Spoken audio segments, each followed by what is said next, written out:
Gold, trusted gold buyers. మీరు తాకట్టు పెట్టిన బంగారాన్ని విడిపించి ఈ రోజు ఉన్న మార్కెట్ ధరకు కొనబడను.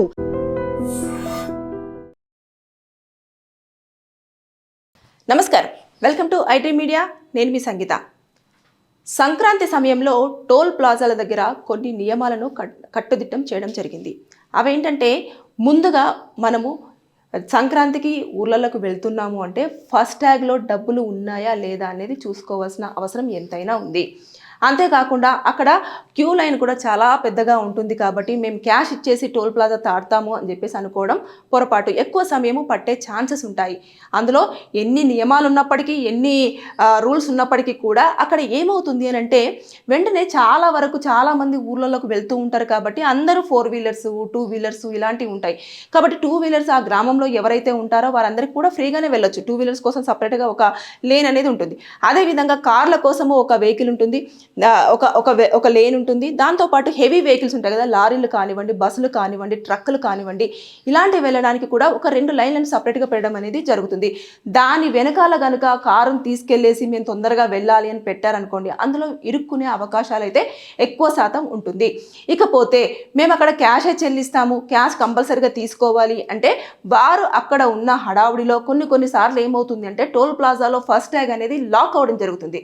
అప్పుడే డెబిట్ అవ్వదు, కొంచెము మొత్తం ఎలా అవుతుందంటే మొత్తం స్ట్రక్ అవుతుంది. సిస్టమ్ అంతా కూడా స్ట్రక్ అయిపోయి వెంటనే ఇమీడియట్గా డబ్బులు విత్డ్రా అయినట్టుగా కూడా అక్కడ చూపించదు, అంటే డెబిట్ అయినట్టు చూపించదు. కాబట్టి వాళ్ళు ఏం చేస్తారంటే, సార్ మీది మాకు అవ్వలేదు అని చెప్పేసి చెప్పడం, అది కూడా టోల్ ప్లాజా దగ్గర ఉన్న గేటు లిఫ్ట్ అవ్వకపోవడము, ఇవన్నీ కూడా మనం చూస్తూ ఉంటాం. దానివల్ల కొన్ని ఇబ్బందులు పడే అవకాశం ఉంటుంది. ఇమీడియట్గా మీరు దానికి తగ్గట్టుగా అన్ని ఏర్పాట్లు ముందుగానే చేసుకోవాలి. ఇకపోతే లైసెన్స్ కానివ్వండి, పొల్యూషన్ది కానివ్వండి, అన్ని బండికి సంబంధించిన ఆర్సీ కానివ్వండి, ప్రతిదీ కూడా మీ దగ్గర ఉండాల్సిందే.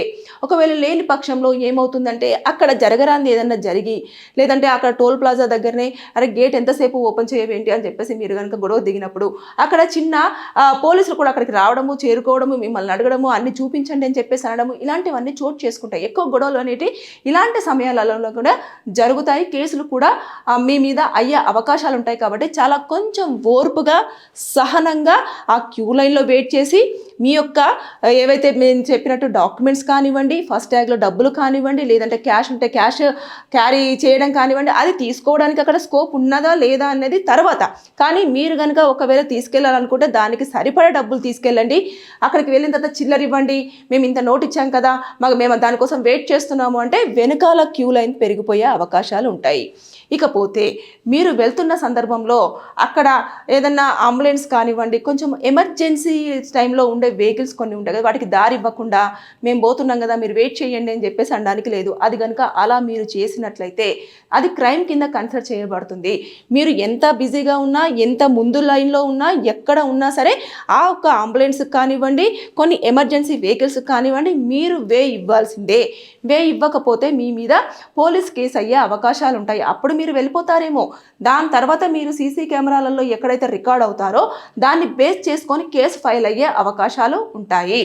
కాబట్టి ఇవన్నీ కూడా కొన్ని నియమాలు అనేవి చాలా జాగ్రత్తగా పాటించేసి వెళ్ళాలి. ఇకపోతే మనము చాలా సామరస్యంగా వెళ్తూ ఉంటే అక్కడ ఆలస్యం ఏమీ జరగదు. ఇమీడియట్గా వెళ్ళిపోయి కొంతమంది ఏం చేస్తారంటే ఆరన్ కొడుతూనే ఉంటారు. ఇంకా కంటిన్యూస్గా ఆరన్ అనేది కంటిన్యూగా మోగించడం అనేది కూడా నేరం కిందనే పరిగణించబడుతుంది.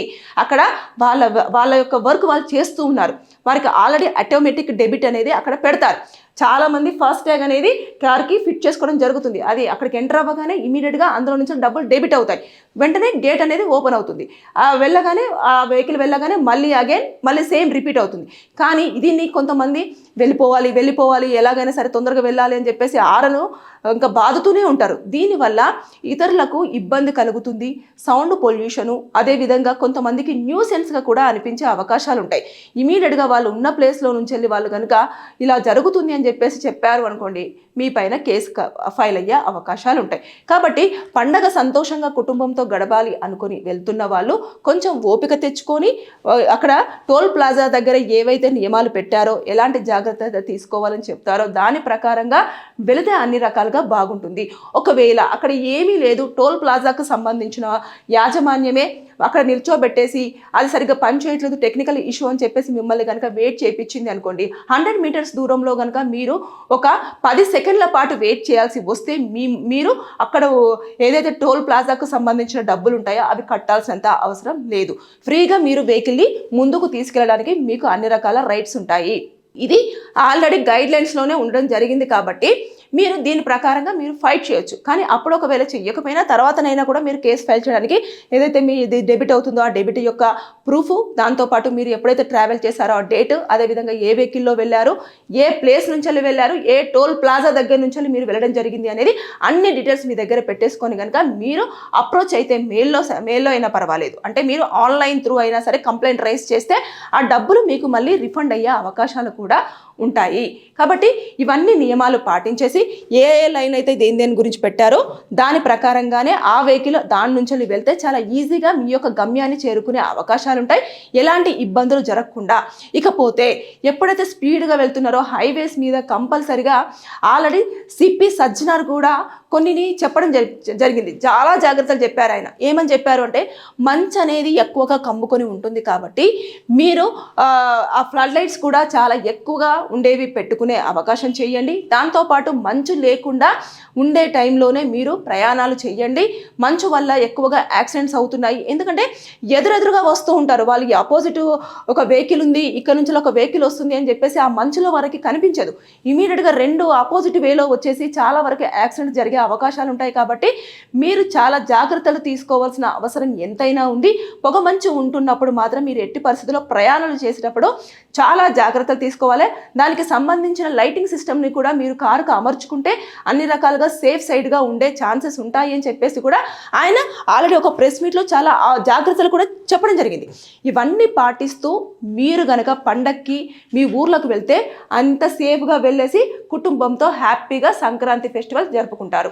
లేని పక్షంలో మీకున్న షార్ట్ టెంపర్ కానివ్వండి, లేదు అనుకుంటే తొందరపాటు కానివ్వండి, ఆవేశం కానివ్వండి, కోపం కానివ్వండి, వీటి వల్ల గనక మీరు ఆ టోల్ ప్లాజా పెట్టిన నియమాలు పాటించకపోయినా, అదేవిధంగా మంచు ఏముందిలే మమ్మల్ని ఏం చేస్తుందని చెప్పేసి నెగ్లిజెన్సీగా వెళ్ళినా సరే మీరు ప్రమాదంలో పడే అవకాశాలు ఉంటాయి. కాబట్టి జాగ్రత్త, బీ కేర్ఫుల్.